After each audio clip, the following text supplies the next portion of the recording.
రీసెంట్గా బంగ్లాదేశ్లో విద్యార్థులు రిజర్వేషన్ కోటాను రద్దు చేయాలని డిమాండ్ చేస్తూ రోడ్లపైకి వచ్చి ఆందోళనలు చేయడం మొదలుపెట్టారు. గత వారం రోజులుగా పోలీసులకు మరియు విద్యార్థులకు మధ్య జరిగిన దాడుల్లో 100కు పైగా నిరసనకారులు మరణించడం జరిగింది. అసలు బంగ్లాదేశ్లో ఈ రిజర్వేషన్ గురించి ఎందుకు గొడవలు జరుగుతున్నాయో ఇప్పుడు తెలుసుకుందాం. నార్మల్గా అయితే రిజర్వేషన్లు ఇవ్వాలని డిమాండ్ చేస్తూ ఉంటారు.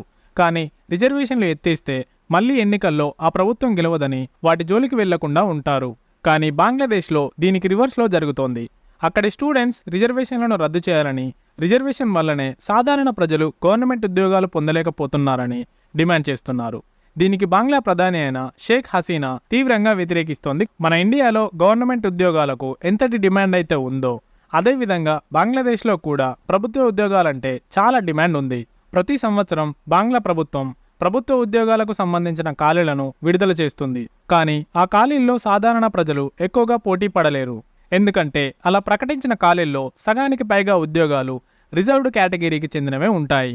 మొత్తం ఉద్యోగాల్లో వెనుకబడిన జిల్లాలకు చెందిన వారికి 10% కోటాని, మహిళలకు 10%, మైనారిటీకి 5% మరియు వికలాంగులకు 1% రిజర్వేషన్ కోటాని ఇస్తున్నారు. ఇవన్నీ కలుపుకొని 26% రిజర్వేషన్ వీళ్ళకి కేటాయిస్తున్నారు. దీనిపై ఎవరూ ప్రశ్నించడం లేదు. కానీ అన్నింటికన్నా ఎక్కువ కేటాయించిన రిజర్వేషన్ ఒకటి ఉంది.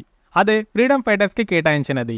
వాళ్ళకి 30% వరకు కోటాని ఇచ్చింది బంగ్లా ప్రభుత్వం. 1971లో బంగ్లాదేశం స్వతంత్రం కోసం పాకిస్తాన్తో పోరాడిన వారిని ఫ్రీడమ్ ఫైటర్స్గా గుర్తిస్తూ వారి పిల్లలకు, వారి వారసులకు 30% రిజర్వేషన్ని ఉద్యోగాల్లో కల్పిస్తోంది. ఈ ఫ్రీడమ్ ఫైటర్స్ జనాభా తక్కువగా ఉండడం వల్ల వీళ్లకు కేటాయించిన 30% కోటాలో పూర్తి స్థాయిలో ఉద్యోగాలు నిండక చాలా వరకు ఖాళీలుగా మిగిలిపోతున్నాయి. అలా మిగిలిపోయిన ఖాళీలను ఇతరుల చేత భర్తీ చేయకుండా వాటిని అలా ఖాళీలుగానే వదిలేస్తోంది బంగ్లాదేశ్ ప్రభుత్వం. ఇక మొత్తం రిజర్వేషన్స్ని తీసుకుంటే 56% రిజర్వ్డ్ అయి ఉన్నాయి. దీంతో సాధారణ ప్రజలు ఉద్యోగాల్లో పోటీ పడలేకపోతున్నారని, స్టూడెంట్స్ అందరూ వాటిని రద్దు చేయాలని గవర్నమెంట్కు వ్యతిరేకంగా పోరాడుతున్నారు. ఫ్రీడమ్ ఫైటర్స్కు 30% కోటా కల్పిస్తూ ప్రభుత్వం ఉత్తర్వులు జారీ చేయడంతో దీనికి వ్యతిరేకంగా 2018లోనే భారీ స్థాయిలో ఆందోళనలు చేయడంతో ఆ టైంలో వాటిని నిలిపివేసింది. మళ్ళీ రీసెంట్గా జూన్లో బంగ్లాదేశ్ హైకోర్టు ఈ రిజర్వేషన్లు అమలు చేయాలని తీర్పివ్వడంతో ఇప్పుడు అన్ని యూనివర్సిటీకి చెందిన స్టూడెంట్స్ మళ్ళీ ఆందోళనలు చేస్తున్నారు. దీనిపై బంగ్లాదేశ్ ప్రధాని అలా నిరసనలు చేస్తున్న స్టూడెంట్స్ను రజాకార్లని పిలవడంతో విద్యార్థులు కోపంతో రగిలిపోయి ఉద్యమాన్ని తీవ్రతరం చేశారు. ఈ రజాకార్ అనే పదాన్ని బంగ్లాదేశ్లో నిషేధించారు.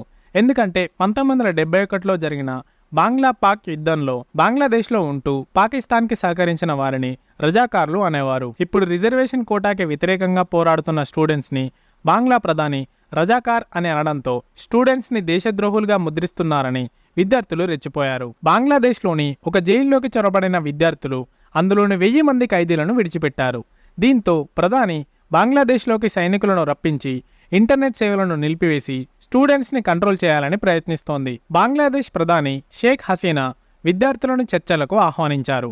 కానీ విద్యార్థులు రిజర్వేషన్ కోటాన్ని రద్దు చేసే వరకు ఎటువంటి చర్చల్లో పాల్గొనేది లేదని, అప్పటి వరకు ధర్నాలు నిర్వహిస్తూనే ఉంటామని పిలుపునిచ్చారు. బంగ్లాదేశ్లో విద్యా సంస్థలన్నీ మూతపడ్డాయి. దీనిపై మన భారత ప్రభుత్వం ఇంకా స్పందించలేకుండా ఉంది. కానీ బంగ్లాలో ఉన్న ఇండియన్ ఎంబసీ కార్యాలయం మాత్రం బంగ్లాలో ఉన్న ఇండియన్స్కి సహాయం కోసం హెల్ప్ లైన్ నంబర్స్ని అందుబాటులోకి తీసుకువచ్చింది. కొన్ని రోజుల వరకు ఇండియన్ స్టూడెంట్స్ బయట తిరగవద్దని సూచించింది. బంగ్లాదేశ్లో పరిస్థితులు ఆందోళనలుగా మారడంతో ఈ రిజర్వేషన్లపై బంగ్లా సుప్రీంకోర్టు అత్యవసర విచారణ చేపట్టి ఫ్రీడమ్ ఫైటర్స్ కోటాను 30% నుండి 5%కి తగ్గించాలని ఆదేశించింది. అంతేకాక 93% నియామకాలనేవి ప్రతిభ ఆధారంగానే చేపట్టాలని తెలియజేసింది. మిగిలిన 2%ని మైనారిటీలకు, ట్రాన్స్జెండర్లకు మరియు వికలాంగులకు కేటాయించాలని సూచించింది.